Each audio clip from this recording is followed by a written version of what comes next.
that they fall into. And that's going to be in the direct marketing and also in that advocacy marketing that we talked about. That's where your sellers have the most direct interaction with clients to move them into and through sales processes, okay? With that, since all of the sellers are responsible for their own activities and their own sales processes to move people through their opportunities, you want to make sure as a sales leader, you work on creating and generating tribal knowledge. Get people together to share best practices and make sure that the process of managing the territory that they're working in, how they're attacking the different personas and the different clients and accounts within their given territory, those best practices are shared. And that those sales processes are similar between companies the same size, the same background, or similar regions that might have different activities or situations and circumstances going on that affect them all at the same time. If they happen to be in the same industry or the same state, legislation could affect them all, and you want to have similar sales processes in place. Account management. As we work with our existing customers, we don't want one client to have a different experience than another one. So we want to make sure that you're sharing those things together.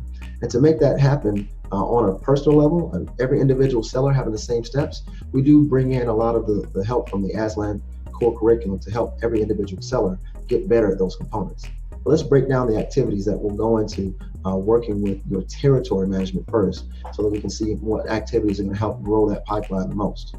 Let's start with who we should be talking to. Let's think about the mindset of the people who we're calling on inside of our organizations in B2B enterprise sales.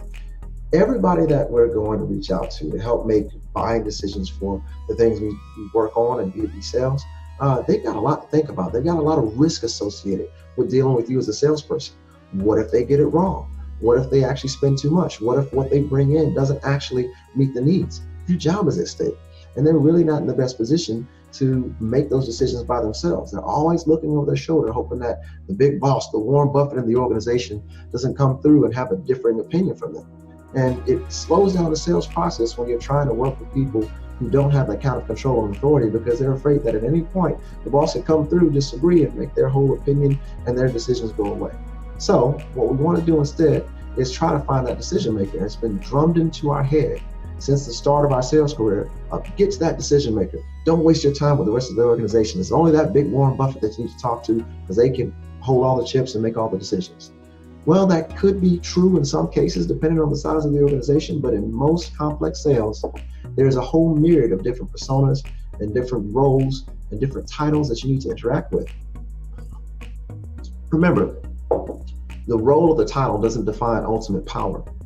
Inside the process of a complex deal, that strategic decision maker that you've been working so hard to get to often outsources a lot of those decision processes down to people who are closer to the problem at hand, and trust them to come up with the right decision information here. Visit us at Secret.com to see some of the information that we provided, and we'd love to help you and your sales team begin to grow and thrive. Once again, I'm Jason Smith. Very happy that you came and joined me today, and we look forward to talking to you again real soon.